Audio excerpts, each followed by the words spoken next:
invite our guest speaker, Tamam Aludat. He's been a friend to Kampala Initiative. So we have always called upon him whenever we wanted to tap into his, his knowledge and expertise. And he has always been available, which is something that we need to, be proud of. That I think it's some kind of feedback that what we are doing is something very great, and he wants to associate himself with.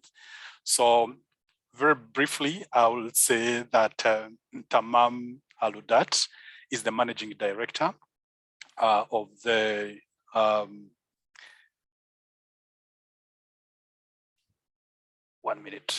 is the managing director of the Global Health Center at the Graduate Institute in Geneva. He was with us during one of the webinars that we held late last year when we were renaming aid. So he was one of the speakers at the global webinar level, and he gave us very exciting insights. And we have since come up with an alternative name to aid, which we call the global redistribution, finance, or whatever you want to call it, but for us it's global redistribution as an alternative to aid. Tamam has been an authority on this subject of decolonization. We couldn't think of any other person other than him. He has written a lot and he speaks about it passionately. I'll very quickly run through what he's written about. He's written about decolonizing humanitarian, or decolonizing humanitarianism or humanitarian aid, decolonizing global health in 2021, a roadmap to move from rhetoric to reform. That was a paper, I think that he wrote to BMG journal, Global Health. He's written another one, decolonizing medicines and global health. We need a genuine and lasting reform that put patients in the driving seat. But interestingly, and most closely to our conversation today, he has written something about, do we need to decolonize health? Do we need to decolonize health?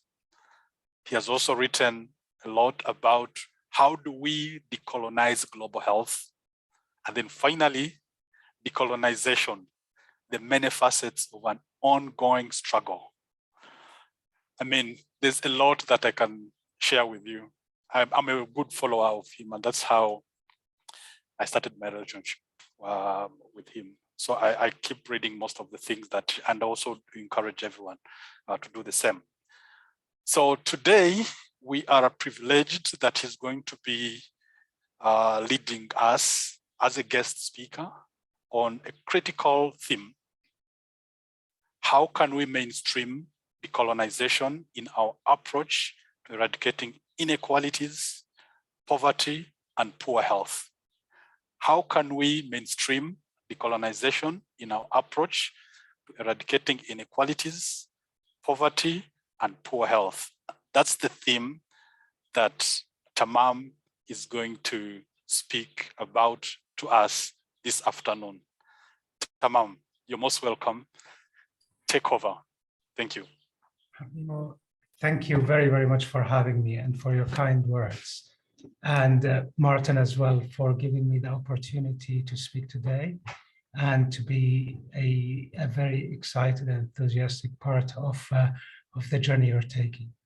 Now, the fact is, it's a huge privilege to be part of this initiative, to be inside a debate and a discussion that is emanating from the part of the world which should own the discourse on the redistribution of wealth, on the readjustment of the basic parameters of what's considered justice and equality, and the ability to live as a global population together in solidarity and approach a future that doesn't, to be honest, at this moment, look very promising. So I will, I'm afraid that what Hamima said might give you the wrong impression. I have solutions, which I'll sort of come forward and tell you that I really don't. And I don't think any of us should pretend or be under the illusion that we have solutions. This move away from an unjust world that still carries the scars of the past is one that needs to be an ongoing discussion among all of us. And by all of us, I mean all of us, even those who are going to be brought to this discussion unhappily in the beginning, at least. Even those whose discussions like that would threaten the position or the power or the privilege of. This won't happen if it is a confrontational one. And I mean, here's where the lessons of colonialism and decolonization start. Today, the scholars who write about it talk about, you know, the colonized in this global south and in the souths of the north. They talk about the colonialism that emerges locally, or the coloniality that emerges locally. One of the arguments you will hear when you talk about decolonizing of aid or education or universities or so on is, you know, what are you talking about? Look at where decolonizing got you. You know, you got rid of the outside forces and ended up with dictatorships and corrupt regimes and so on. And this is the beginning of the ambiguation of the deceit in this conversation. The only reason we ended up with corrupt regimes and dictatorships and oppression by our own people is because the eviction of the colonial powers has happened and continued to happen in a way where another outcome wasn't possible. The other thing I want to talk about is the fact that decolonization, or the talk about decoloniality, and I'll try to explain the difference in a second, is not one that is overarching or all-encompassing. This is one of the discussions that we need to have and be conscientious of and find solutions through the angle of. It is one that will run parallel to talking about climate justice, about racial justice, about gender justice, and about the concern with people who are victimized and marginalized, whose voices are being robbed away. The last thing that will be useful, in my personal opinion, is for us to talk dogmatically about any issue of justice until it becomes another way of enforcing a status quo where some people have power over others, deservedly or not. So with those caveats, I will just give a couple of reflections. And those are really questions that I don't have an answer to. The first one of them is, in a world where we have talked about decoloniality for a few years now, where it has become accepted, where on your agenda, the question is not whether this should happen or whether this is a hoax or whether this is just a fad. It is how to mainstream it in your work. What are we actually talking about? And I want to give a reflection on that. In my opinion, and this is me being conscientious of my errors of judgment in the past years. I don't think we're talking about the simple act of replacing people who come from the global north or white people with people of color. The risk of that has been looked at extensively in reality, but also in the work of people like Sarah Ahmed, for example, who talked about diversity and inclusion being taken out of context, becoming a way of enforcing a status quo of divergence of power. Let me put it simply. When this happens out of context, out of the cultural change, it ends up hiring people of color who are fully assimilated and epistemically absorbed by the power structures that exist, that they end up amplifying the same problems that they supposedly are hired to finish. Let's give to a couple of examples. Priti Patel, the Minister of Foreign Affairs in the UK, is one of the most hawkish people and migrants. The same with the person, I can't remember the name of, the minister who wants to deport refugees of Denmark. It is not inconceivable for us to be absorbed in the existing power structures. And what my first word of caution is, a lot of us have been absorbed in the system that struggle to see its downfalls sometimes, or its problems. And it would be potentially a slippery slope to allow ourselves to look at proportions and celebrate superficial diversity, both for the reason I mentioned, but also for the possibility of excluding allies who are on the same line beside us, but who do not comply with this duality of look or a color or origin. And in that sense, if that's put aside, then what are we talking about? And my understanding comes from very diverse ways of looking at it. But the first one is historical. Decoloniality is nothing anyone is going to define for you. Just like decolonization has not been something that was defined by the outside. Each people found their way to decolonize, to excise the yoke of foreign oppression. That has taken the shape of peaceful resistance in India, but it also took the shape of armed resistance in Algeria. And many of you will have seen the quotes that are abundant now, Frantz Fanon, from Wretched of the Earth. A lot of them are taken out of context. Frantz Fanon at the time was calling for armed struggle. Obviously, that doesn't mean, and I keep making that bad joke, doesn't mean that we go and storm WHO or OCHA with bayonets. That's not that. But the point is, the level of accepting or seeing the necessity of reform versus reaction versus radical change is not something you can design from the outside. One of the papers that Hamimo mentioned, the Roadway to Reform, that I've co-authored with colleagues, was responded to quite aggressively by friends who have a very good point of view, saying, this reformist view will allow the status quo to continue, and there should be an excision of the oppressive power of global health. And I don't disagree with them in some circumstances. What I disagree with them is neither they nor I, who have the access to publishing BMJ Global Health, have the moral standing to decide what needs to be done when it can happen at the cost of health services that are happening today, at the cost of people's jobs and livelihoods, at the cost of patients that are benefiting from the system. What I'm trying to say is the interpretation of the idea of decoloniality, the reinvention of ways of being and knowing and functioning and defining our interaction with each other when people were helping is not going to happen from a certain or a single authority.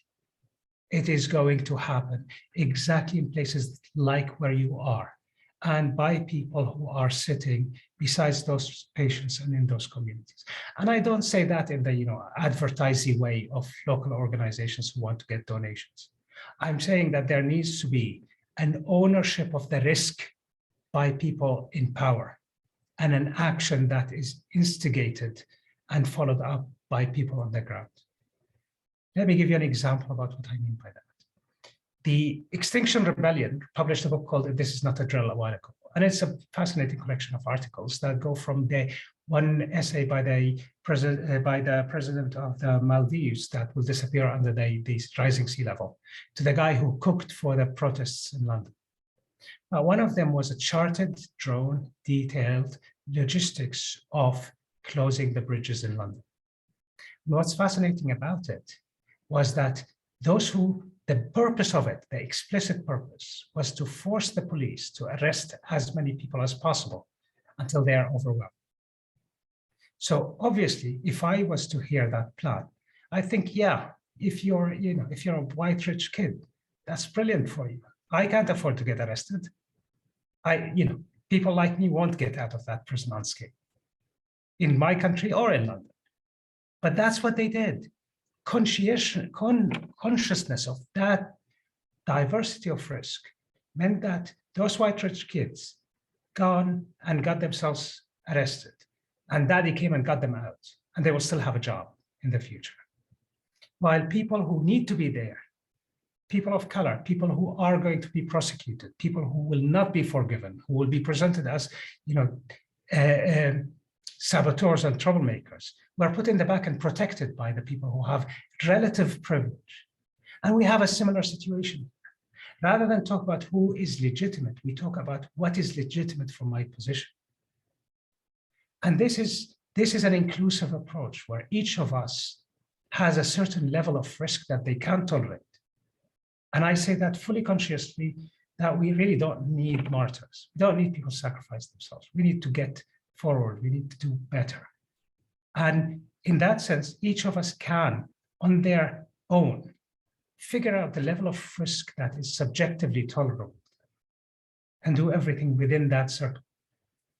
And that becomes an inclusive approach. That's not about the color of your skin and whether you're a legitimate decolonizer. That's not about whether you're in the field or headquarters. That is about what can you do towards the collective benefit. The other one is about, so what are we decolonizing? Are we trying to deal with international NGOs as you deal with an occupying force? And obviously we're not. This is a sort of caricaturization of the situation. What are we trying to do then? I come from a medical background, and I've spent most of my career trying to impose medical standards that were conceived in the West on people who do not have the means to practice that kind of healthcare. The solutions I came with all my career was, how do I take a Swiss hospital here where no one dies anymore of anything that we would be familiar with, of infections, of infants' diseases, of so on, and strip it down to budget and put it in a poor place. And it's difficult to continue to defend that position, despite me still fully believing in medical evidence and the need for scientific evidence to be the leading force. But what has become nuanced to me is, rather than the wholesale rejection of people's habits, ways of conceiving their health, the way they go about prioritizing what needs to be done, rather than neglecting all that and tell them, this is the hospital, this is what you do. And if they don't do what we tell them to do, we call it hesitancy, without thinking, why do they hesitate when we're giving them services? If they do something like that, we go and send anthropologists to study their hesitancy and their rejection of medicine and so on. Why do they still go to traditional healers instead of coming to see doctors? Why do they? All that is seen as an anomaly, as an ignorance that needs to be overcome, as a lack of knowledge. And that falls exactly into that colonial discourse that has talked before about the lack of civilization, about the responsibility of the colonial powers to civilize people who are behind. The most benevolent forms sounded really lovely for the time. It's our responsibility to take the risk and the cost as Western powers to civilize people, help them get out of their barbarity. And if you think about it for a second, some of us end up slipping into the same trap of, it is our job to save those people's lives, to help them get healthier, whether they want it or not, and whether they like the way we're doing it or not. We know better. And we use the biomedical approach of evidence laboratories and clinical trials as if it covers the social, political, and economic aspects of healthcare and people's perception of their health and its place in their life and so on. And that is difficult to defend again. Let me be absolutely clear. I'm not saying we should drop Western medicine. In the decolonial discourse, there are people who are saying medicine is all of it, or science, all of it is a Western invention that we don't need. We've done well before it. That's not what I'm saying. I don't feel I have the moral authority of saying, measles vaccine should be dropped in the name of decolonization. That I feel is facile. It can only be said by people who haven't seen kids die of measles. But what I'm saying is it needs to be put in its place in an epistemic discussion, in a knowledge system that is subordinate to people's view of themselves. How do they want to be perceived? What are they looking at achieving, rather than at imposing a medical Western standard at them, despite their needs and desires? That's difficult, because we know very well how to build a hospital. It's fairly easy to implement a maternal and child clinic anywhere in the world if you are an experienced humanitarian. It is very difficult to go and give up and subordinate your experience to your perception of the subjectivity of people you're serving and say, you have the decision. We do that every day, however. In the West, medical care is subjected to consent and knowledge of the patient. We cannot dream in a democratic society in the West, whether you like the way democracy is going these days or not. We cannot dream of enforcing a health system that people can't use or don't like. But we do that every day in places where people do not have the luxury of holding us accountable. So it goes a few steps beyond the ambitions of today. And the ambitions of today talk about accountability to beneficiaries without any mechanism of achieving that or enforcing that. It talks about accountability that is conditional by us remaining us without changing at all. We can change a little program, but we can't change our identity. And what I'm saying here is, can we really progress in a world that has obviously gotten tired to some extent? Hence, we can have this conversation with a continuing power imbalance where some people with the exclusive privilege of historical exploitation that comes directly from hundreds of years of colonization assume the benevolent role of saying, I am so good, I'll decide on your behalf, what would you die of? Because, humanitarianism in scarce settings or healthcare in scarce settings is not about saving lives. It's about preventing some causes from ending life. And the opportunity of cost of that is allowing other causes to take place. And say whether can we conceive in a world where people actually have agency over their health, where they can where they can make their own decisions, just like we do every day in the West. It doesn't sound that illogical. It hasn't been done so far. How do you mainstream? I have no idea. Neither do you. My argument here stands that the one singular way to mainstream is that people we serve, while we remain here, because dissolution of the humanitarian system or the global health system is a defeatism, because we leave them exposed to capitalism, to exploitation, to the new hyper-nationalism of the West. The singular way is to do exactly like those kids did on those bridges. Take our privilege to allow them to be there, to have their voices, and to carry the risk and burden on their behalf, not to carry their voices, not to give them voice. We don't own that. We don't get to do that anymore. But make it our job to take the burden off their shoulders, the absolute barriers to their presence. And each of us can do that to a certain extent and in a different way. And that's exactly what will end up being, because I don't think we are in a day and age where we're waiting for inspired leaders or the new Gandhis or Lenins, or it doesn't work like that anymore. A lot of them turned out to be less shiny and bright after they took power. What we're looking at is a collective action, is a pedagogical involvement, is doing what we've learned from people like Paulo Freire, who talks about pedagogy of the oppressed, about the collective consciousness. Those are the things that actually change stuff. And as for how and what questions to ask, this is exactly what I don't know. And that's what you will know much better from where you sit. Thank you very much for the privilege of letting me talk to you. Great. Many thanks, Tamam. That is really insightful and very helpful. You have opened a couple of areas, discussed them and left them for us to, carry on the conversation and explore what we think those solutions would be. It's been a very great speech, but what has come out for me very powerfully is the issue of the power imbalance that some groups of people have accumulated historically over time by colonizing others.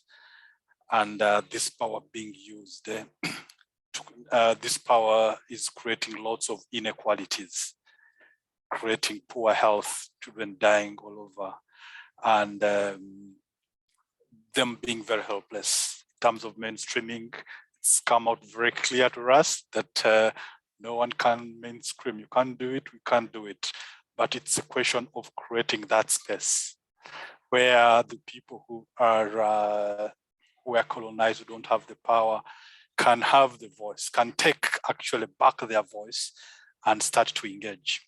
I cannot say much about that. I'll just open the floor maybe for the next 10 minutes. We started a little bit late. Let's open the floor for discussion. There are very many people out here, our partners, some of whom are working on this theme.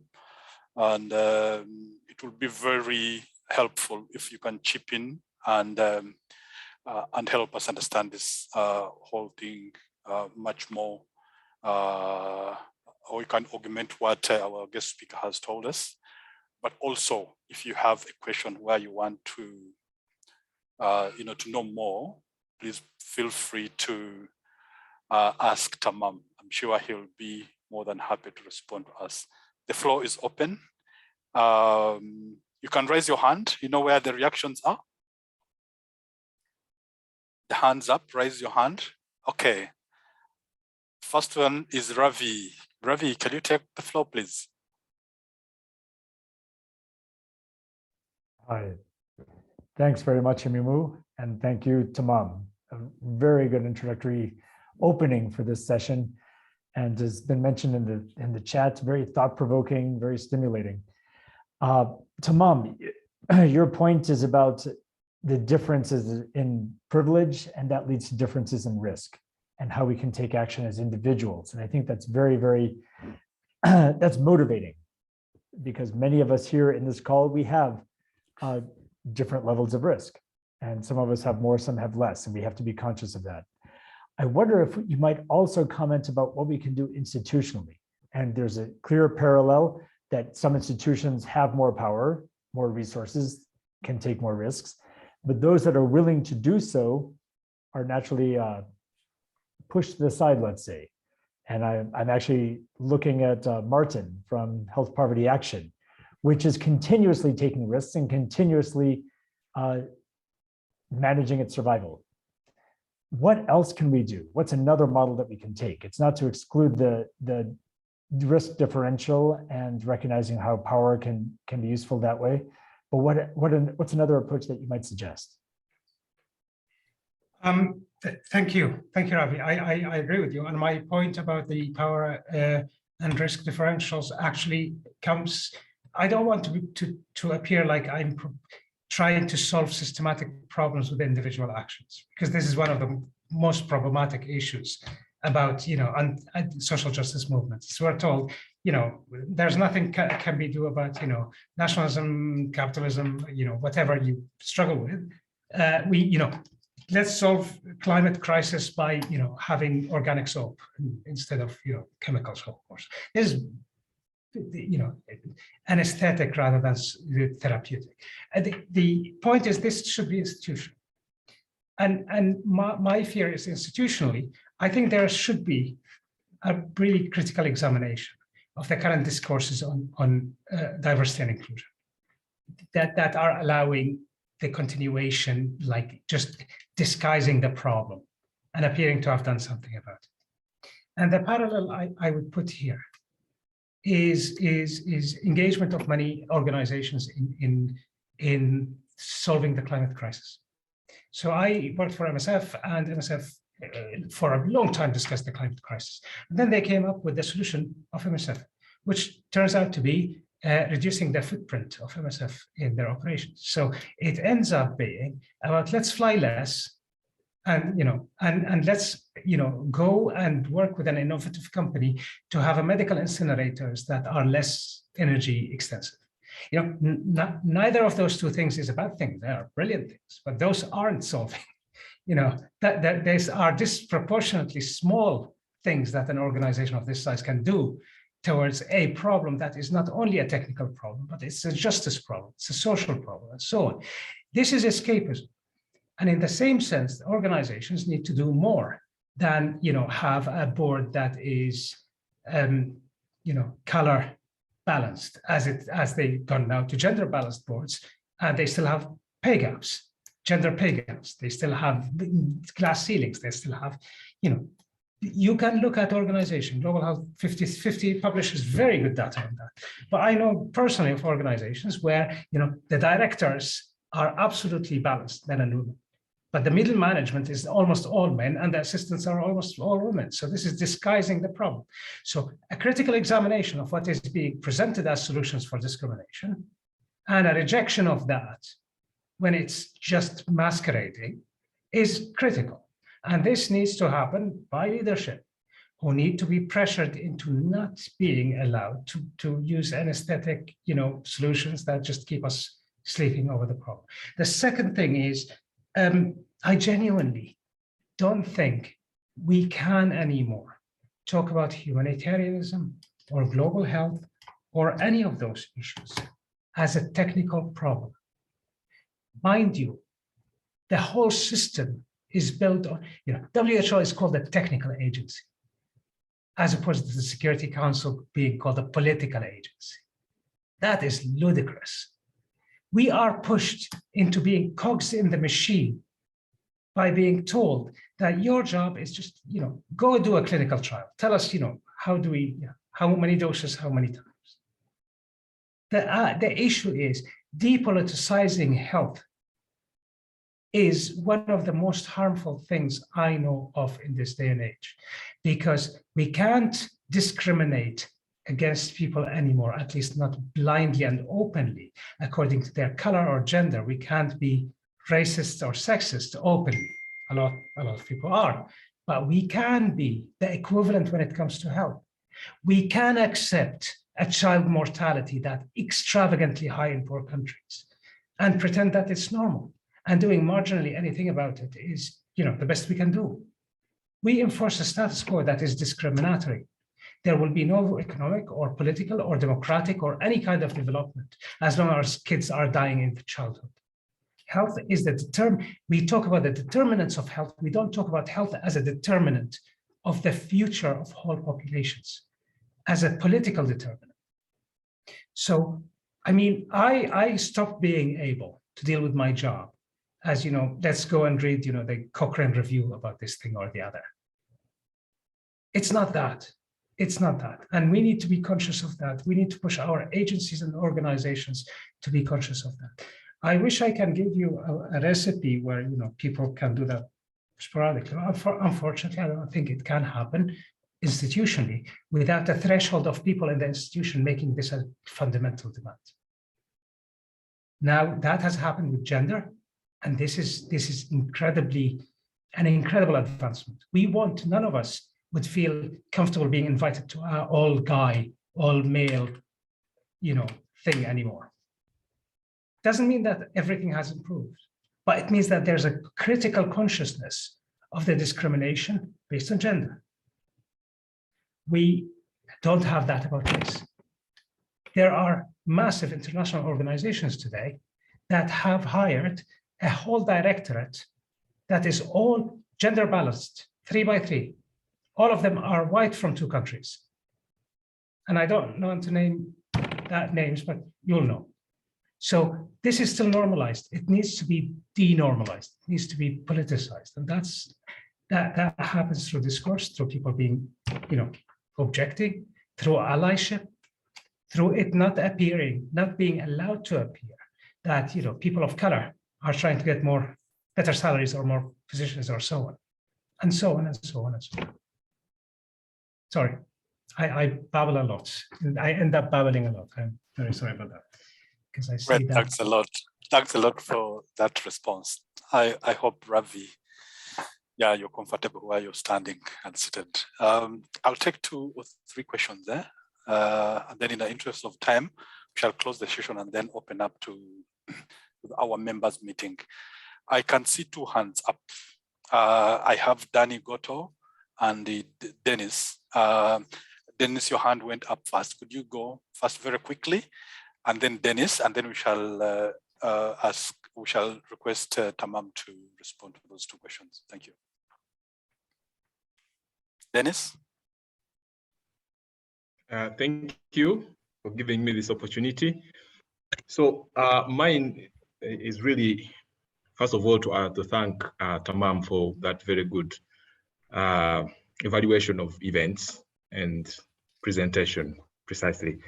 And I just, first of all, want to relate to what I have seen happening. First of all, understanding what the Kampala Initiative is doing, and again, understanding the kind of course of work we have done out for ourselves, basically in terms of trying to talk to people and create awareness about the need to decolonize aid. Now, one, we have faced the peoples, whether we face people with power or powers that be. And the disadvantage that they have put us at is that they have taken our narrative and changed it to fit their profit motives.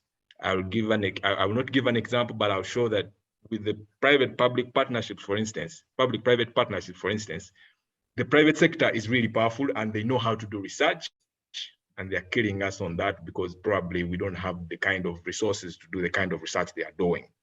Now, the question I raise on that is it possible, because with Tamam and the kind of publications he has done, for us to kind of work towards being able to use the platforms he uses to give that kind of organic approach to what we are talking about and share it through his publications that have gained traction over years, over time, for us to be able to use that platform to kind of bring the message across. And then again, I also want to say that the biggest questions that are coming out from the people we have managed to get to are, what solutions are you giving us? Because you realize that people think aid is doing them a favor. The narrative we are trying to change. All right, thanks a lot, Dennis. Danny, very quickly, and then Miriam, and then we shall close. I think that Dennis, first of all, thank you, Tamam, for that wonderful presentation. A lot to learn and so interesting. Dennis kind of touched on the questions that I wanted to bring out, but the last couple of years, 2 or 3 years, when I've been really focused on dismantling these old colonial or neo-colonial legacies within health, especially, I've come to realize that power is not really something people give out of benevolence. Power is something that we should just all struggle to have. Now, the question is, are the formerly colonized or those that are living within the bondage of coloniality ready to dismantle the powers that have, shackled them?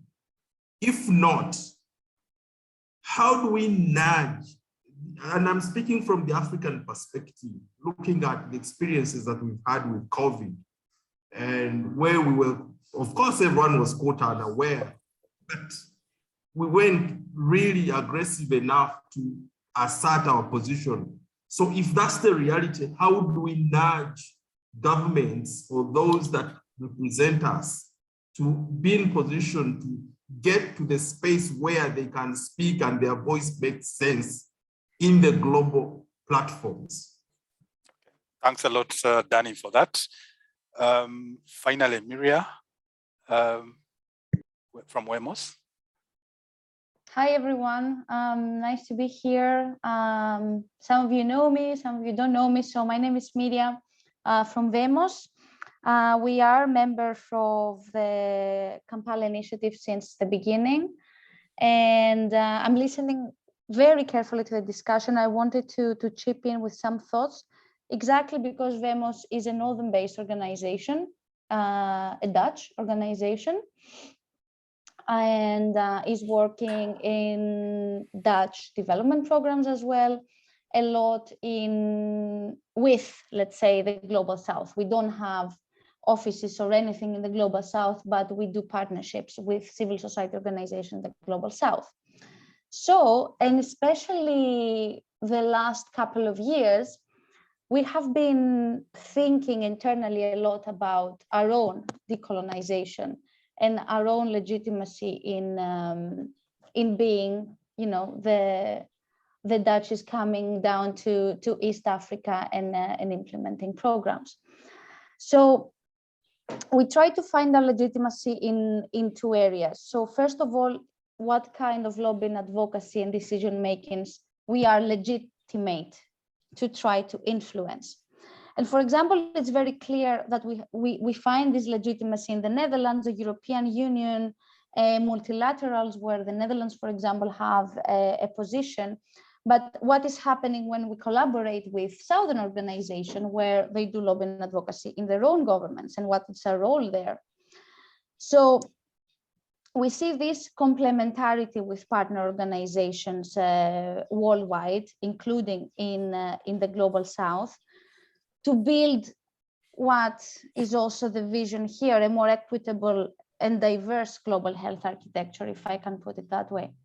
So we are having a lot of discussions of decolonizing global health also internally, and shift our own power and challenge our own privilege. So we even had like a workshop the other day after interviewing partners that we have in the Global South, and really ask them, you know what, tell us, what do we do wrong? What do we do right? What works in the partnerships? Really, like completely, you know, interview with a researcher that helped us, like, tell us what to do better. I found this really, really useful to see honest perception of our Global South partners to us as a Dutch-based organization. And we want to decolonize ourselves and our programs in all the ways of working. One, for example, was research. Like, how do we do research? Do we do research, we go and do research in the countries and then we just serve it? Or we let the researchers in the context, in the relevant context, do the research, and then we learn from them. And if we can elevate that to our own spaces, then great, but not to capture the research there. And then it comes when we make space for advocacy in advocacy spaces, like, should it be me going and advocate, for example, at the IMF during the spring meetings, or should I make space for my colleague? And then if, and only if there is need for any kind of support, I can be there in the background. So these are some thoughts that came out of the discussion that we had. And it goes down to communication, goes down to the language that we use. For example, we agreed a lot with the Track Changes initiative, Hamimu, that you shared with us. So I like this process, let's say, of looking also internally as Northern-based organizations to our privilege and recognize the others' risk, as you said, Tamam. That's something also that is in our program, like, contextualize your risk in the context where you work. We are working on SRHR, but not everywhere is the Netherlands, just to give an example. And I'm going to close here. Thanks a lot. Cool. All right, thanks, Miria, for that. Yeah, they were actually very nice words to hear. And you've just given us a new insight there, but going deeper into how things are playing out from the so-called global north. So that's all with the questions. I'll invite Tamam to respond. Yeah, thank you very much, Haimo. And I'll try to be short because I have a couple of minutes left.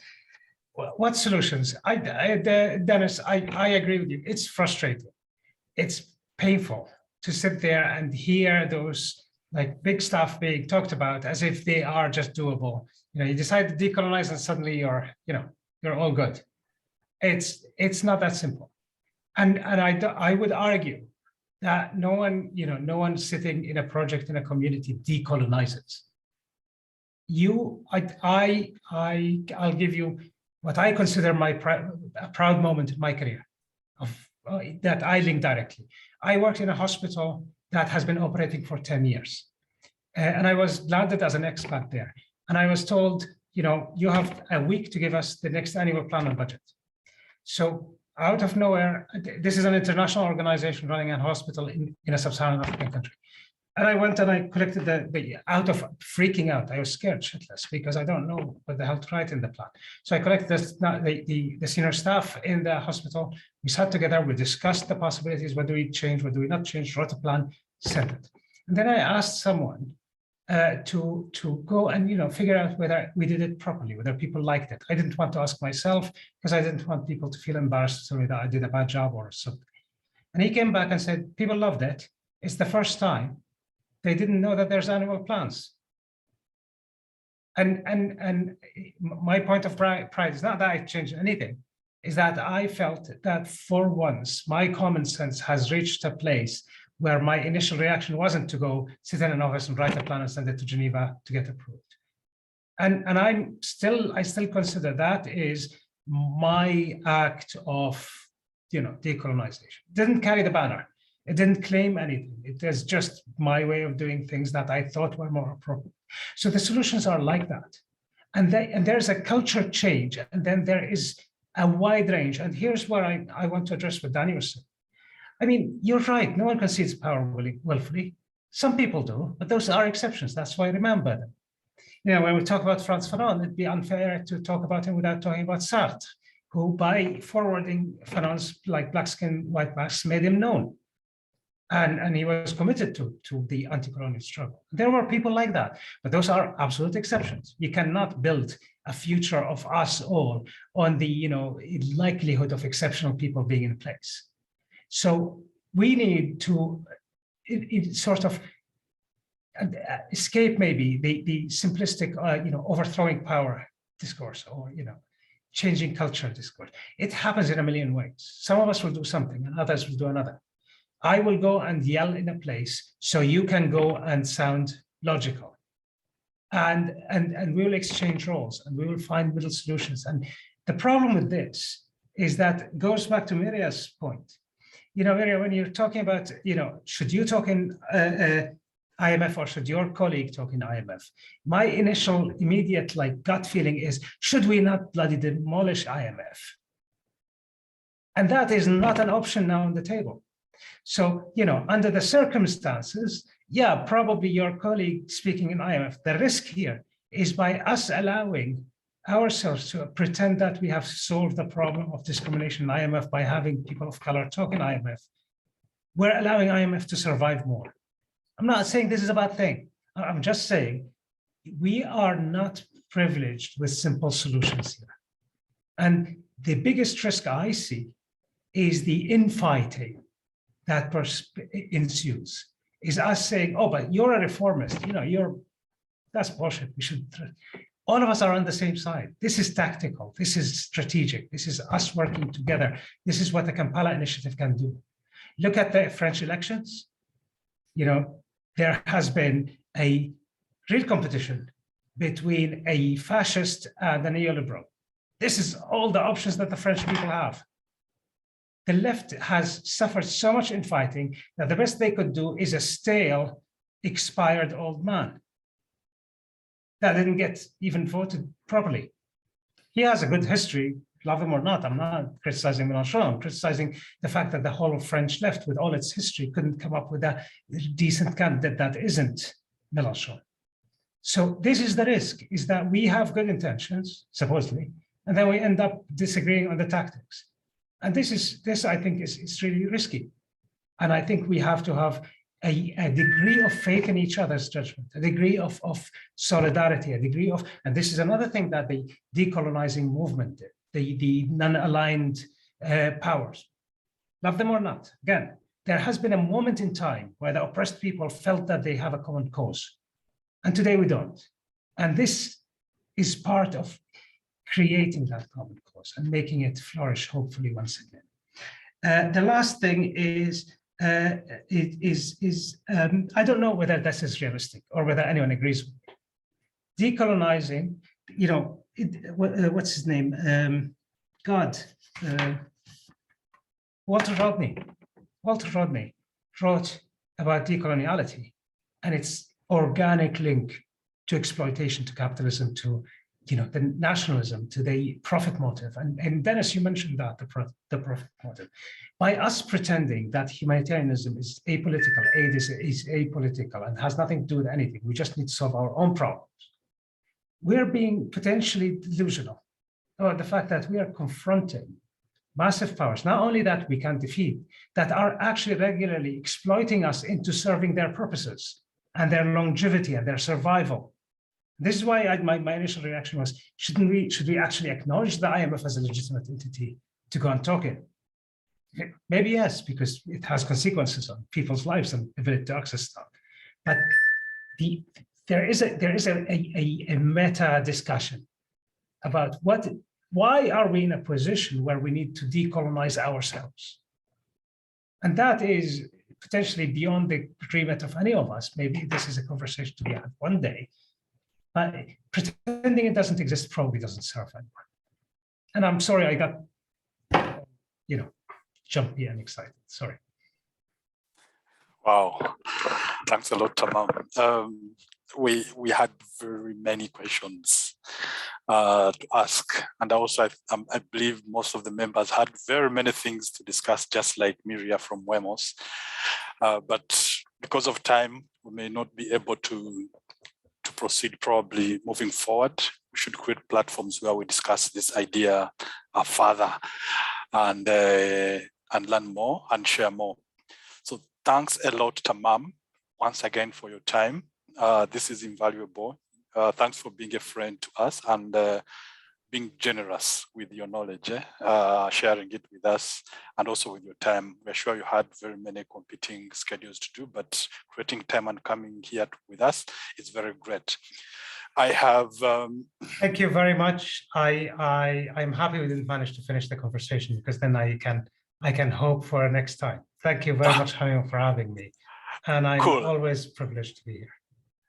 Okay, cool. Thanks a lot, Tamam. So, have a good day. Likewise. So we are now happy to open up to the other session. And I think I will invite Ravi to take over this next session, as also taking a breath. Thank you. Over to you, Ravi. All right. Many thanks, Hamimu. And thanks all for the lively discussion. Thanks to Tamam for introducing some new ideas for us, rehearsing some other ideas, and pushing us a bit further. Jean-Paul, I know that you did not have a chance to speak in the last session. I see your hand is still up, but why don't we, if I can request you to just enter your comment into the chat, and then we'll have time for a wider discussion. But let's hear in the chat what your ideas are. In the next session, we're going to quickly go through the annual report, and it's just to bring things out for open debate and discussion, see how we can push ourselves again further. Thomas has been putting the links into the chat, and perhaps, Thomas, if I may request, could you put the link in just for the annual report to make it easier for those who've not already accessed it to move that way.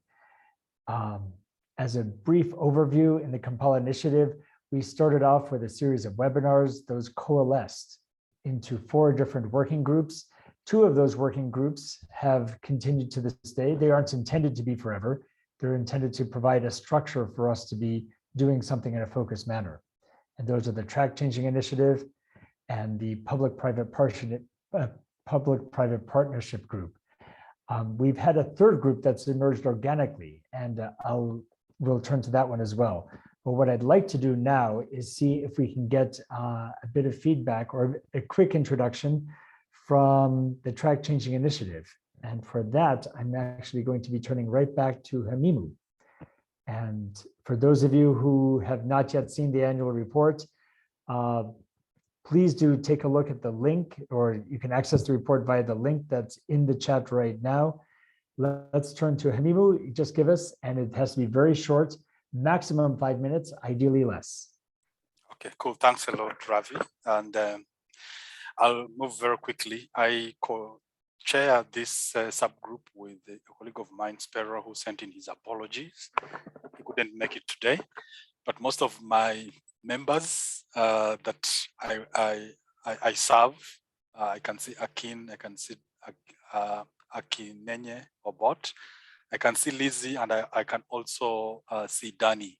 All these are the group members that make up the TCI, the Track Changing Initiative. So I'm going to try as much as possible to reflect the ideas of the members as we discussed before coming here, but I will leave it open for any one of you to chip in and add an idea if you think I have not spoken correctly or have not reflected what we discussed. But when it comes to what we have achieved in the year, I think most of that is in the report, but I'll move very quickly around it and say that we held a consultation process around renaming aid. And we organized a couple of activities. One of them was the webinars, and also conducted a survey, an online survey. And all we're trying to do is to get people's views as wide as possible. We're trying to be different and do things the right way, because what most people do, most actors we have seen, is that they sit probably in the boardroom and then they rename, they have a new name for something and then they start using it. For us, we knew this, for us to have this new word, we needed to consult widely, and it has to be views of stakeholders, the public, that have got to shape what this new narrative should look like, this new language around aid.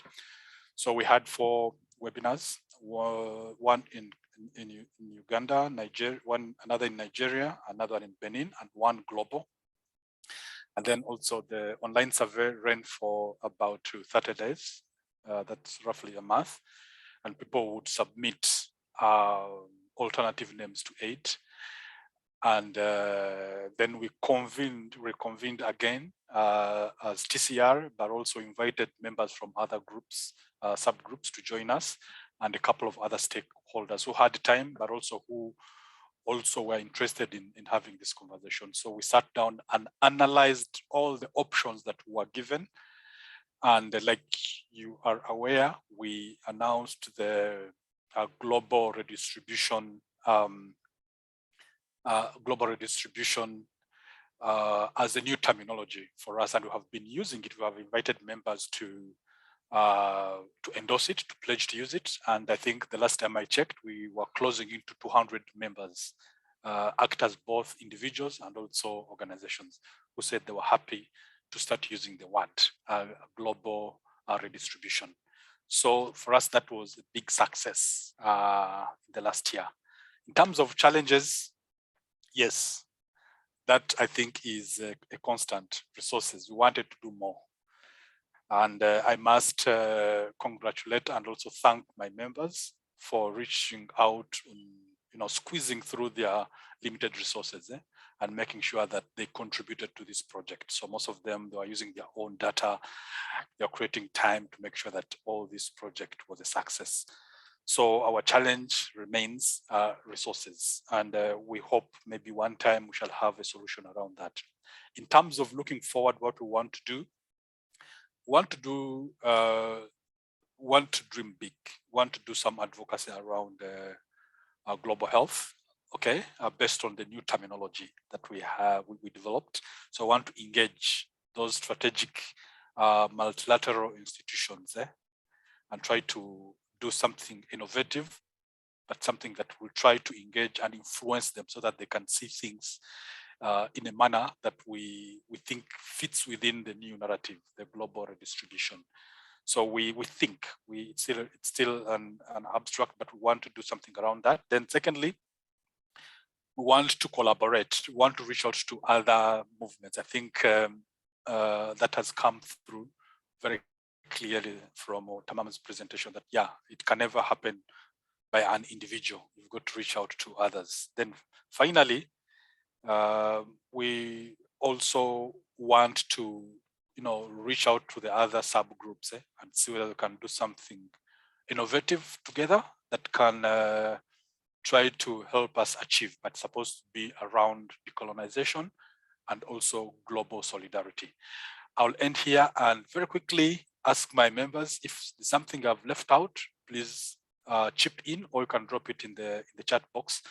But that's all about from my team, TCR. I hand over to you, Ravi. Thank you. Thank you so much, Mimu. Quick summary, there's a very solid product that's come out of TCI, working in collaboration with its members, including institutions, and also ideas about what they will do going forward. So I think that's fantastic. Let's turn now, and just taking up Hamimu's point about inviting others from TCI, Track Changing Initiative, to make their comments, please do enter those into the chat, and then we can come out and bring them out in our discussion. So let's turn now to the public-private partnerships working group. That's with Dennis and Saoirse. Let's hear from both of you. Thank you, Ravi. Saoirse, I think I will start quickly, and then you can do an addition of what probably I will have missed out, and I'm sure there will be something. Ravi, can I share my screen, or I leave? It's okay. Yes, please go ahead, Dennis. Okay. And you have 5 minutes.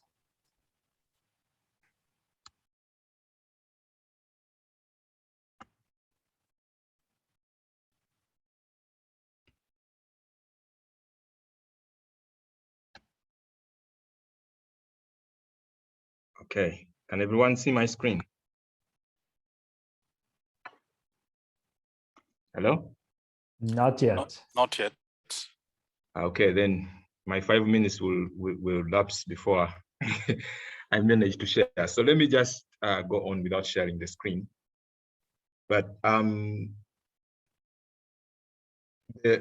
task group on challenging PPPs is comprised currently of 4 active members, and it is still open to any others who probably would want to join. And that one is Dennis Joseph from URIC PHM Uganda. That is the person speaking. Then we have James Cole from Stop 8. Then we have Saoirse from Stop 8, who is with us here. Africa Kiza, and we have Kibowa also from Siatini. So basically, as you can see, the group is supported by basically Siatini and supported by Stop 8, Vemos, and many other networks, like the most recent one, which is called the Consortium on Persons, on a think tank of people challenging the existence of PPPs in the health sector. So this is inside of the Kampala Initiative, and we are happy that we are still going after, say, 2 years of this work. And so what have been our successes since we started? And one major success that I would really want to highlight is the consultative engagement, where there were many publications that were shared by various organizations. That is ISA, that is Demos, that was Akina Mama wa Africa, on what the current public-private partnerships are doing to the health sector. And if you read the reports, I think we did publish on the website. If you read those reports, you really can see that probably this is a con art that has killed the health sector and has actually improved the quality and given the best. And I really want to see that the powers that be have gotten a way of branding themselves to actually appease the unsuspecting public. Yeah. So the other memorable success that I want to talk about is that the task group has currently managed to join influential task force groups or platforms where we have managed to share and not necessarily duplicate others' work, like the consortium on challenging public-private partnerships. And this is a very informative and something that has really given us edge, allowed us to face with many UN organizations that need to think about issues of coloniality. We also have created safe spaces for individuals who really want to talk about these issues of coloniality, where public-private partnerships are concerned. And at least with that, we have managed kind of the private sector and their narrative there by actually giving them the true figures that are probably at play. You know, the IMF, for instance, is using these figures to thinking that we need to allow the private sector to engage in the public sector and the public service sector. We also have been trying to work around create many other consultations. Which Dennis, yes. Dennis, yeah, very sorry to interrupt. When you're moving to your left side, we can't hear you, and we have just 1 minute left. Okay. So allow me to conclude with the challenges that we are facing before I hand over to Sosha to briefly give something. So we have had a high turnover of members. Many people leave and others come, but we think we need to be able to consolidate. Then we also we are having funding challenges, and then also most of the work has not been properly documented that we are doing, and we are doing a lot of work. And then we also have the member convening also has to be improved, and then absence of fundraising mechanisms that probably we're thinking we can work that through the Kampala Initiative. And then of course, absence of a proper strategic plan that we can market upwards through the Kampala Initiative. Sosha, please, if there is anything that you would want to add in just a couple of seconds. Yeah, thank you, Dennis. And I can't take credit for this. This is my colleague James Cole, who's been part of the working group. But just to add that there's been this work going on to develop a set of principles for how like ODA, so Overseas Development Assistance funded private sector engagement in global health should enact, like how it should, exist in this space, and how it can abide by human rights principles and ensure that it's not undermining other public health initiatives. And I know there's plans for, I think like a bit more consultation is going on around the principles, and then there's a plan to hopefully do a webinar and to invite like civil society and community-led organizations and different government representatives to discuss the principles and how they could be implemented. And then there's just one other piece of work, which is to look at how to extend them to also look at how pharmaceutical companies operate, and also how like non-overseas development assisted funded private sector organizations exist in global health as well. So yeah, those are two things coming up as well. Thank you both, Sosha and Dennis. We'll turn now to Danny Gatto and Javaya Gonza. They are bringing up a new initiative that's come up. And this was actually, it came up from the ground. It was actually a paper that came out from one of the Kampala Initiative webinars. That paper turned into a webinar series, and that webinar series has now turned into what I think we can legitimately call a new working group. So Danny, let's hear from you and from your team. Yeah, thank you so much for that preamble, Ravi. Yes, like you shared, the Decolonizing Health in Africa initiative or thematic area came at the backdrop of us coming up with a paper or series of papers that we had worked on a project dismantling neocolonial influences in health in Uganda. And upon delivering these papers, we realized there was no platform of dissemination.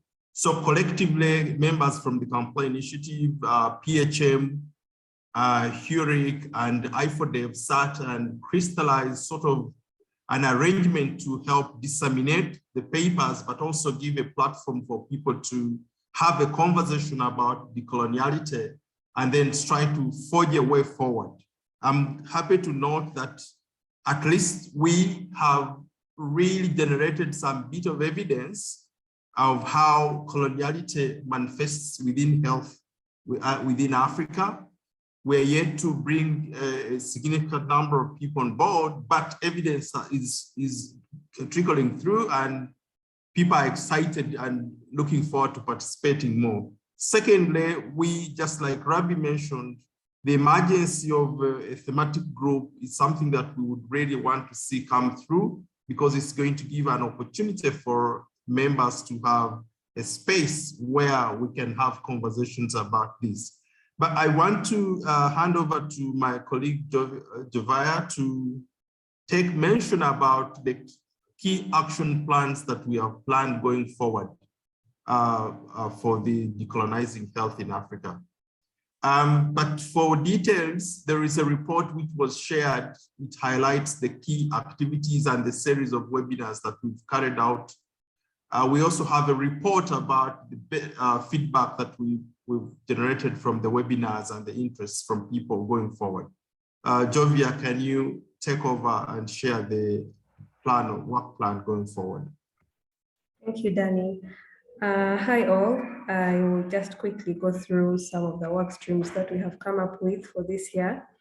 So in addition, or as Danny has mentioned, the background of the Decolonizing Health platform, we plan to continue with carrying out or organizing webinar series as we did last year. But in addition to that, we plan to have study seminars for the working committee group to expand knowledge of members on decolonization, making publications on periodic commentaries on decolonization, expanding our network to other African regions, and also to include other organizations and networks that are interested in doing decolonization of health in Africa, as well as organizing a conference on decolonizing health. The working group holds meetings every Friday morning, 8:30 to 9 a.m. And we invite you to join us in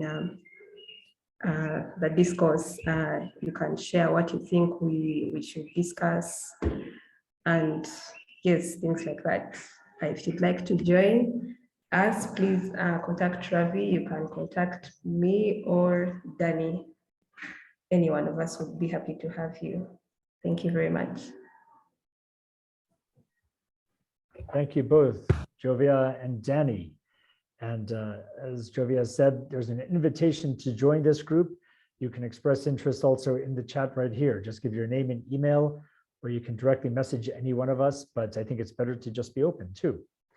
So with that, we've covered the 3 working groups that we have active right now. I'll just add a few notes about one that's likely to already form in the coming weeks. And that's an intercontinental dialogue linking the work that's happening here in Africa with work that's in Latin America. This is very much through the People's Health Movement, PHM. As many of you know, the Global Secretariat has relocated from India to Bogota, Colombia. And one of the advantages of that regular routine movement is that we learn from other regions. In this case, we're learning that PHM in Latin America has had a very vibrant dialogue on decolonizing health that the rest of the world was not aware of. And I know from previous experience, both People's Health Assembly number 3 in Cape Town and the PHA number 4 in Dhaka, it's not that Latin America speaks Spanish and therefore it needs translation. They have an entirely different worldview and a different conceptualization of what decoloniality means. So those of you who are interested in finding out how you can link the kind of things we've just talked about, we have examples from Africa, we have examples from Europe, we have Tamam's intervention and his own roots in West Asia. I think we can take this blend of discussion that's in the bottom line is that it's largely Anglo and somewhat Francophone. But as we start this intercontinental dialogue, it's not purely a geographic dialogue. It's actually looking at expanding the focus on the dialogue. There's so many different concepts that have been introduced and explored in Latin America that we have yet to learn about. And I think that will enrich much of what we can describe. So with that, again, those of you who are interested in learning more, feel free to ask questions in the chat, give your name and context in the chat, or just raise your hands in our open discussion that's coming up. So at this point, I'd like to move to the next issue, the next point in our overview of the annual report. And we're going to be looking at a potential Kampala Conference #2 this year or next year. There are several topics that have been proposed. We'll share those with you, not because that they're finalized, but more to stimulate discussion. And I'll turn now to Hamimu. Do you want to introduce some ideas for us?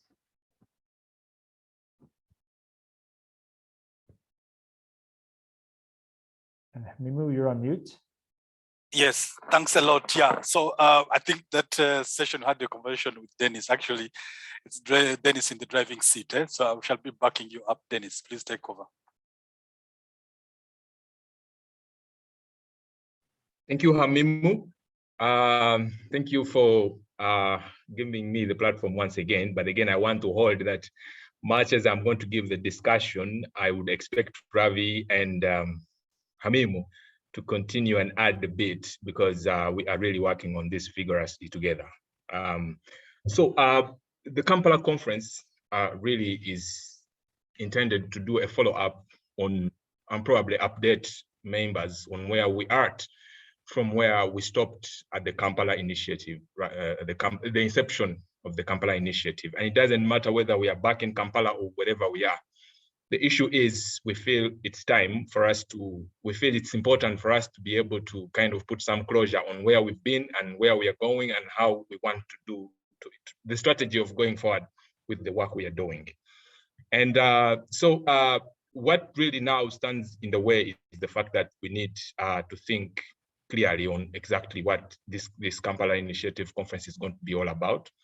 And that now brings to play what are the task groups, what are they working on, what are the new issues that are coming up, and then who are the resource persons we want to bring on board. But before all this, really, it's still at the level of a concept. And I want at this juncture to ask Hamimu to break down something about what we really are focusing on in the concept from your end, and then Ravi can give us a bit on the idea that we have had on making it more interactive for the next time we manage to do the conference. Sorry, Ravi, I have to to get back to you on that. All right, thanks a lot, Dennis, for that. So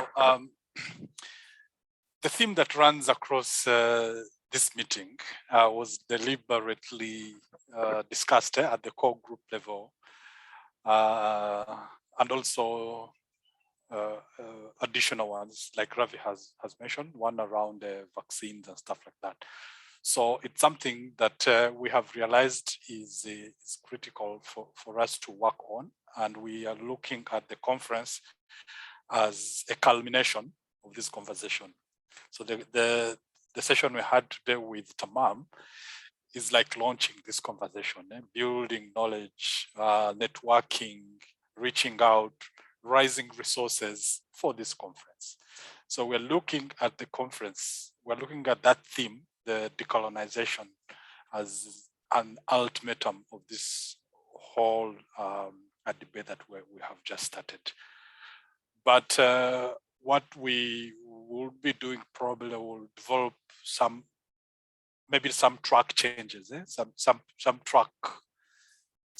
sub-themes, if I might use that word, some sub-themes that would help us to discuss this issue further, but also identify some of the action points, some of the pieces and bits of work that we can carry forward as we engage, as we continue to grow. That is still an abstract, like we have already said earlier on, but it's an idea that we are working on vigorously, collaboratively, and we want to make sure that it happens. We know all the members, some of whom have been communicating to us privately. They really want this conference. I think the pandemic interfered there, and somehow we dipped, the energies went down, we somehow lost our steps. But we have also learned very many things, very many new things. The pandemic has exposed many things to us that we want to take on board.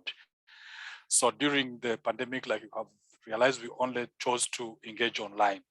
We did not do many things. In Africa, we had a theme, actually not the whole of Africa. Among my peers, we said during the pandemic, it's not a time for personal development. No, it's a time for looking out for each other. So we spent the 2 years looking out for each other, doing some of the things that we needed to do during that terrible time. But thankfully, we are seeing light with things that are happening. So probably we're going to get back and start doing things the way we had initially tried, what we had planned to do. So just my message is the conference will be a culmination of some of the things that we have started to discuss today, starting with the session by Tamam on decolonization.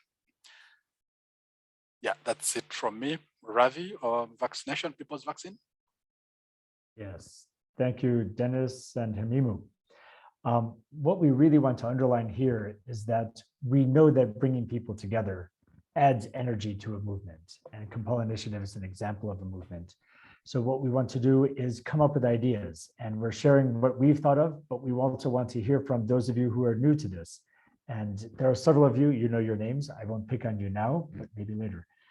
An idea that we have also bounced around is taking the larger concept of solidarity and bringing it down to something that's very real and practical. And so vaccines, and specifically COVID-19 vaccinations, are one of the key live areas that's worth exploring. How does it relate to international aid or health aid? Very specifically, there's been a lot of work to develop these vaccines. And we as a global human family, we can be proud that our scientific intellect was able to come up with something so rapidly. It really calls into question some of the formalized processes that have delayed the development of vaccines for quite some time, or other medicines. Now, what's happened though, is that we've seen that these vaccines are simply, while they're available, they're not distributed to many countries that's in the global south. Even where they've been distributed, they've been sent only because they're about to expire in other countries, or because there's a surplus and there's been hoarding in some countries and they just want to appear to look good by sending over hundreds of thousands of vaccines. But it's not truly done in a sense that we're going to help solve this pandemic together. That sense has been rhetorical, but absent in action. Secondly, we're seeing also that the emphasis, the protection of intellectual property is more important than solving the vaccine. And I hate to go into inferring what that means, but it does appear that the protection of a corporate monopoly and the big pharma is far more important. That is the priority. And big pharma, as we know, has an incentive to continue to make vaccines. They thrive on providing medicines for disease, and therefore they want to see disease. So these are the kind of issues that we may want to explore by bringing people together, something that we can break out into small groups and actually bounce ideas, and then have our side conversations in the evenings and develop ideas further. Clearly, the world has failed with COVID-19 vaccination. It's as much as technically we can move ahead, politically, we stop ourselves. And we stop ourselves from saving lives in Africa, and Latin America, and Asia. We also allow regressive elements in the rich countries to be able to stop vaccines. There's a lot that we can explore here. So I'll stop with that. It's more not to say that we got the idea and we want to move with this one. It's to say that we are thinking about a variety of different topics. Here's one of them. We'd be open to hearing more. And with that, actually, can I hand over to you, Saoirse, and you can help us moderate an open discussion at this stage. Yeah, of course. Thanks, Ravi. I can also just share an idea that Hamimu and I had to chuck into the mix before opening the floor to hear others' ideas. And yeah, this idea, after Tamam's talk, I feel like it's, yeah, sort of evolved a bit as a result of that in my head. But basically, what Hamimu and I were talking about was how can we as a Kampala initiative come together and think about what the alternative is, as in how can we use a kind of futurist theory approach, put ourselves, 60 years into the future, and say, if everything had gone right that we wanted to go right in terms of the decoloniality movement, what would the world look like? And the point of that is to kind of create that shared vision, and then to allow it to then set like what the strategy would be therefore to achieve that. I feel like after listening to Tamam, it really reminded me of something that our colleague Clara has written about, which is, the idea of pluriversality, and that there isn't one kind of concept of the ideal. And Tamam was really saying that about how you define decoloniality, and that it can't be defined from people in power and with privilege, but there's also not just one definition of it. And I think that's something that we can take on board, but could still have a lot of really fruitful conversation around.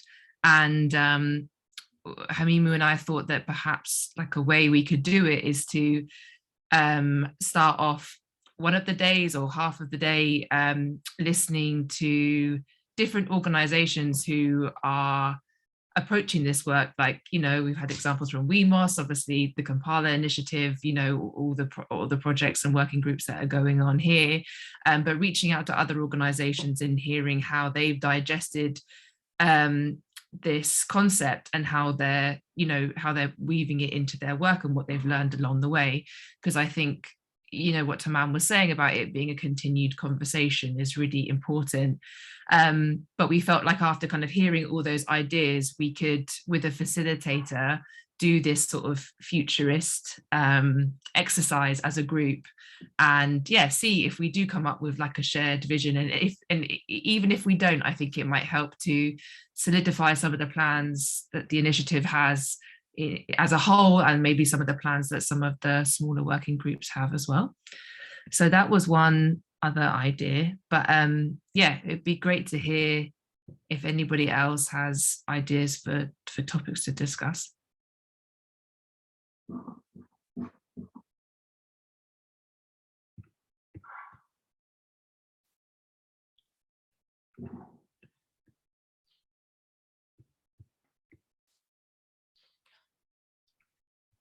Brenda Awori's hand is up. Great, sorry, I can't see anyone. So thank you, Hamimu.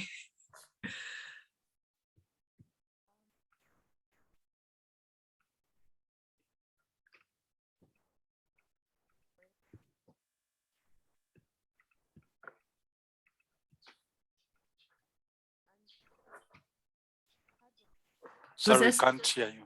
Yeah. Brenda, we can't hear you, sorry.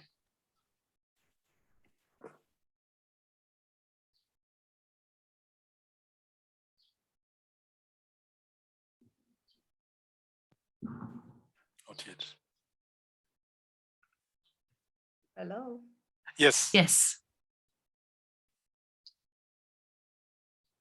Hello, can you hear me now? Yes. Yes, we can hear you. Oh, okay. I think it was because of the headset. What I was talking about is when I heard of the topic in regards to vaccinations. I don't know if this will work out, but before, my name is Brenda Ori from Uganda, and I was part of the initiative at the beginning. I remember I shared some photos with everyone. I hope you like the photos. Yeah.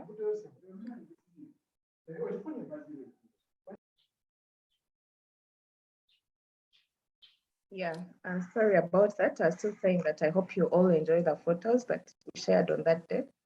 But coming back to the ideas, when I had the topic of vaccines and how we could explore that more, I was thinking that we could also interrogate the implications of these different vaccines, looking at the aspects of Africa in particular. Because we've realized that time to time, I will give an example in Uganda, and I think Dennis, you'll bear me witness. we've realized that vaccines have come in, and then there's been an announcement that maybe a vaccine will expire in about a week.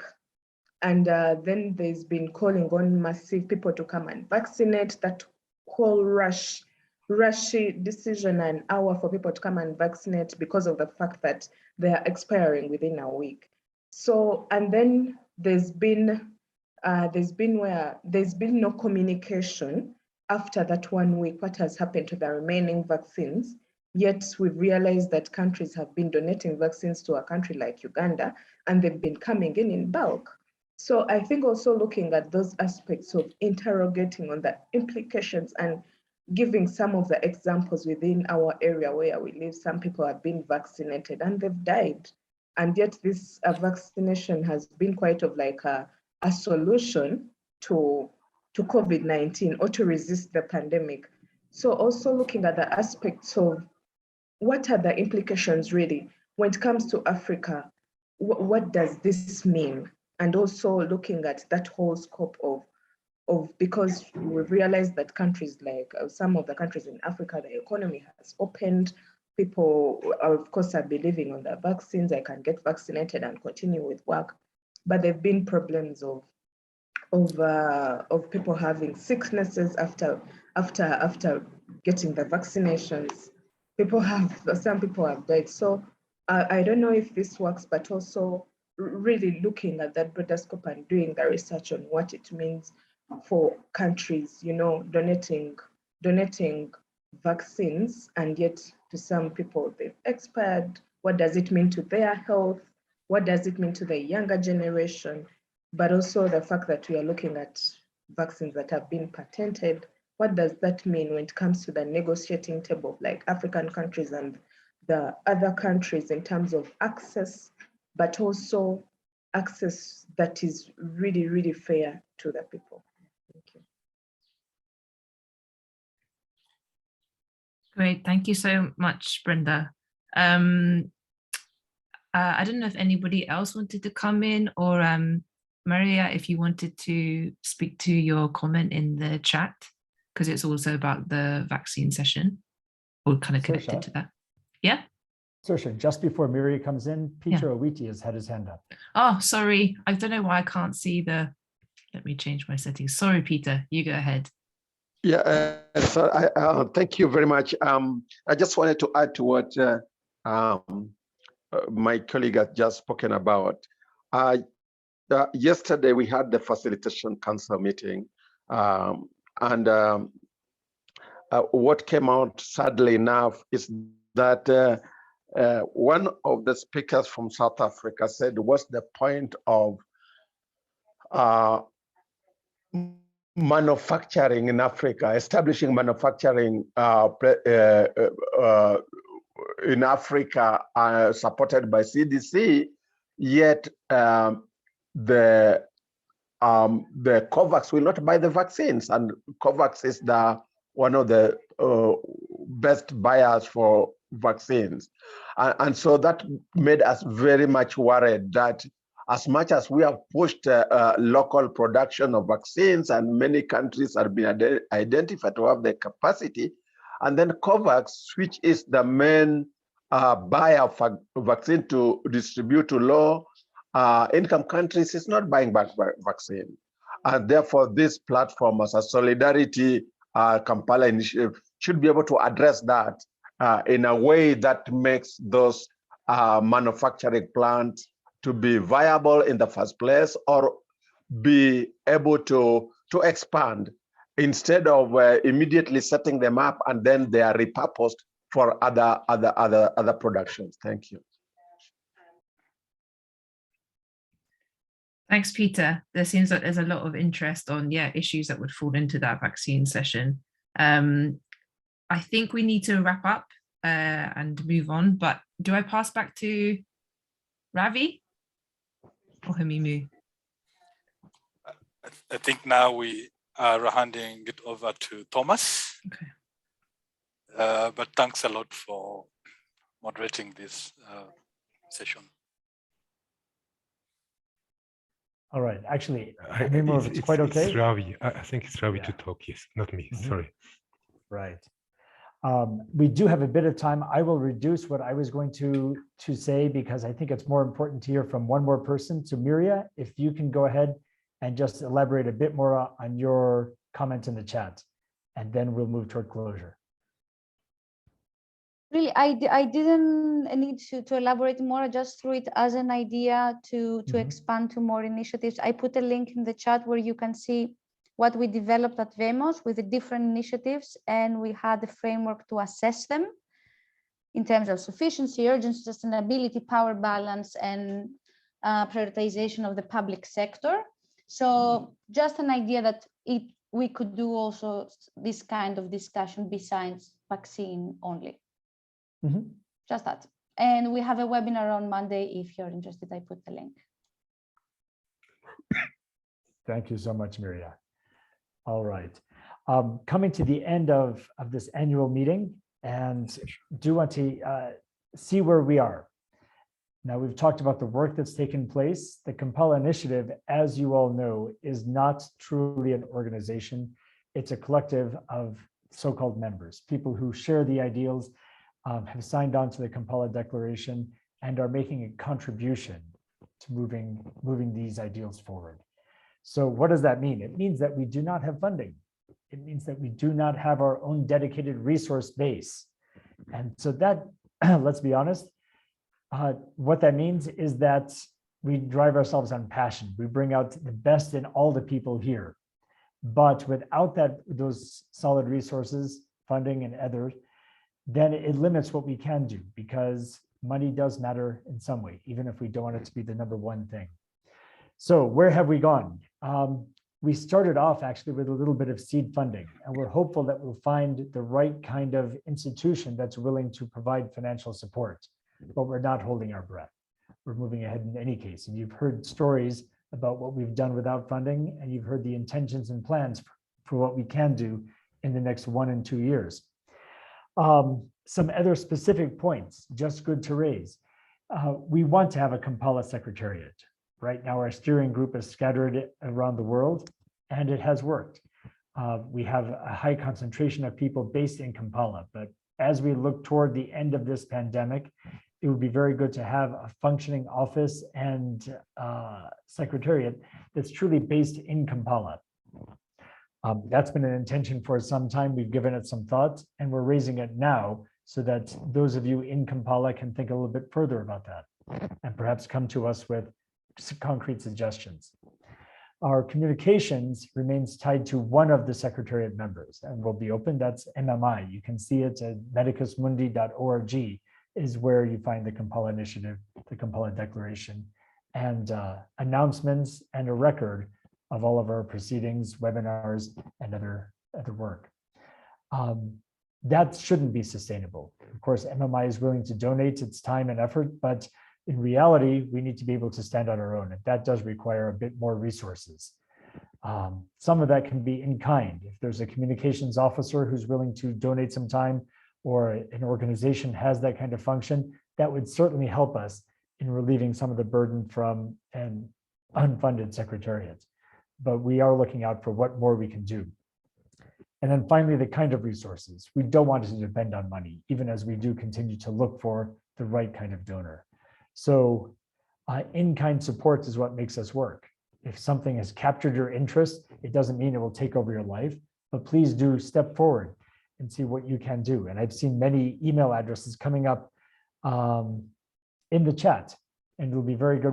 We are saving the chats, of course. All of this, Peter, you had asked earlier, yes, the recording will be available, and we'll be coming back to you to see how can you contribute. Other ways that you can make contributions are suggesting perhaps why not lead a webinar or link some of your ongoing work to the work of the Kampala Initiative where it solidly overlaps, where we're talking about how we can change what's been known as aid and what's formally called development assistance. So with a last little piece is we have a team here. Everybody does come together. It does work. I think we need to acknowledge that and pat ourselves on the back. And I'd also like to say, as we're going forward, we've talked about the 3 active groups The third one emerged organically, as we said last year. It's time to recognize that it truly is a formal group and maybe recompose our steering group so that we recognize that. And I think that's something that we can take on further. So with that, we've covered the points that I wanted to raise. I'd like to just take 2 or 3 minutes to hear from others about what their suggestions may be, how we can address the issue of we are a collective, we are a network, we're in many ways a movement, and we're doing it without the kind of resources that are traditionally necessary to make something sustainable. Let's hear from all of you.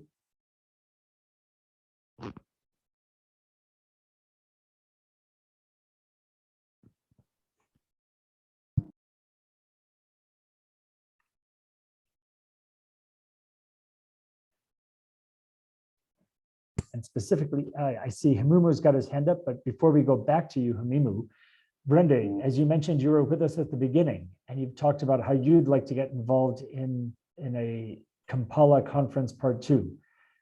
Maybe if you can just think for a moment while Hamimu's speaking, and then come to us and say, what is your idea as well? So first, Hamimu. All right, thanks a lot. Yeah, so I think that is a very important discussion. So it's about our ability to carry on forward all our dreams, but also to continue to exist. I think the world is opening up a little bit for us. We're getting out of the pandemic. I think we need to start being hopeful and reaching out more so to the in-kind. I'm a big fan of in-kind and those flexible kind of support, because sometimes when you come with a big donor and then they define for you a problem, then they ask you to solve it using a platform. Sometimes you lose your identity as a platform. So I think democratic spaces like these should rely on the in-kind contribution of its members. We are not equal in size. Our pockets are different, our wallets are different. We know there could be donors here who are listening to us. Okay, they know what we stand for. They know what we've heard of what Tamam has told us. Okay, and yes, I think this is the moment when OSF has been a very great partner of such initiatives. Okay, they support you. They do not tell you what to do. They let you do what you wanted to do, what you told them you want to do, and they continue to support you. And I think if we can get equal partners in that shape, that would be very great. But also, I think in-kind contribution. Yeah, just so we can we've got several hands up. So if I can just ask you to summarize so we can hear from everybody in the next 3 to 4 minutes. Yes, so I was just proposing that if you can also open up a situation where we make annual contributions, the members voluntary, those who can manage, those who can't manage, there's no big problem with that. Just wanted to pitch that. Thank you. Thanks, Hamimu. Brenda, would you like to say something? And I see 2 other hands up. Brenda, please raise your hand if you're willing to say something. And then also I'll turn to Colleen. You had shared your website from HRI. It would be great to hear from you as well. But let's turn right now to Dennis. And just less than a minute, please. Thank you, Ravi. I'll make it snappy. What I think is that above everything, the Kampala Initiative needs the Secretariat.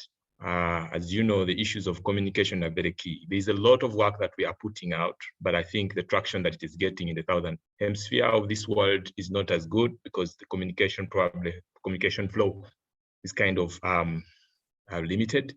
And then again, managing the schedules that probably are posed by the kind of different works coming from different task groups need a Secretariat.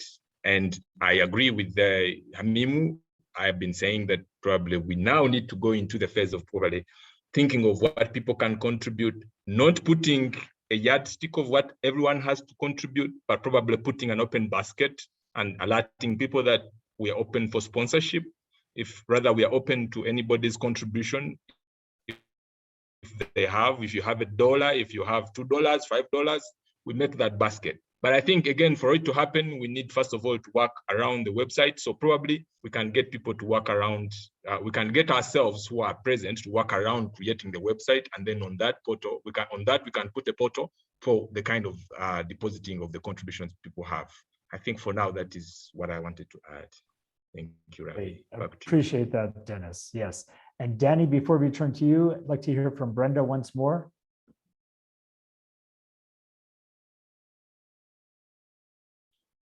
Brenda, you're on mute.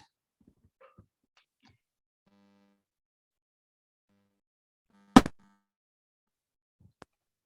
you hear me? Yes.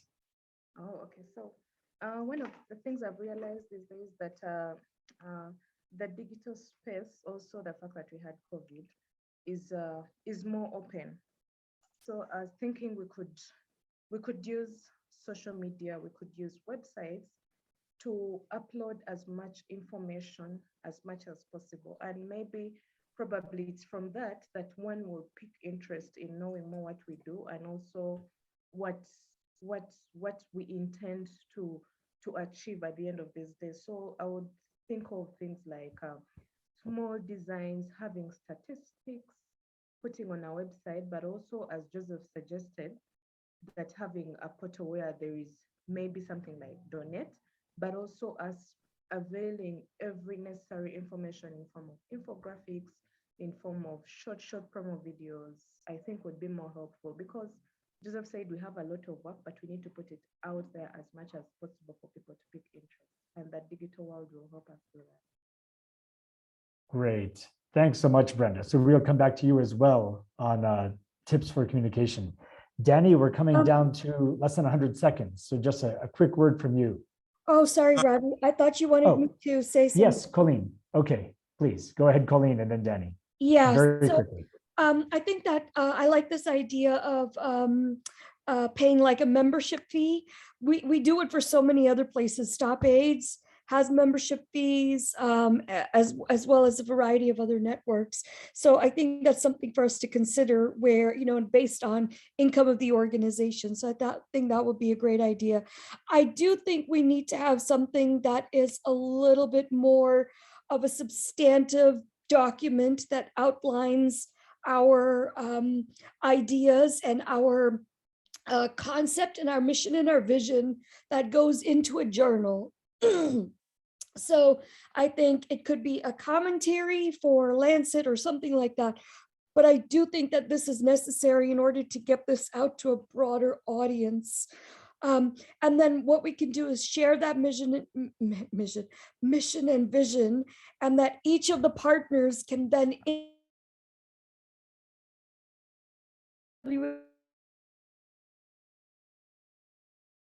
we're also very short on time. But we've got your idea, so we can come back to you as well. Danny, if you'll take our indulgence, can we hold your comment and maybe bring it up in a future meeting? Okay. All right. I think it's time to close right now. Very much appreciate the very lively discussion, the active interest, and the involvement of all in this open meeting. Looking forward to following up with many of you, and wishing you all the best. And for those of you celebrating the Eid holiday next week, Eid Mubarak in advance. So with that, I think we can close the meeting. Many, many thanks to all. All right. And yes, Yeah, I can see some people going. Yes, let's just open up our cameras for one moment, and we'll do a quick video or a quick photo. Great. All right. Yes.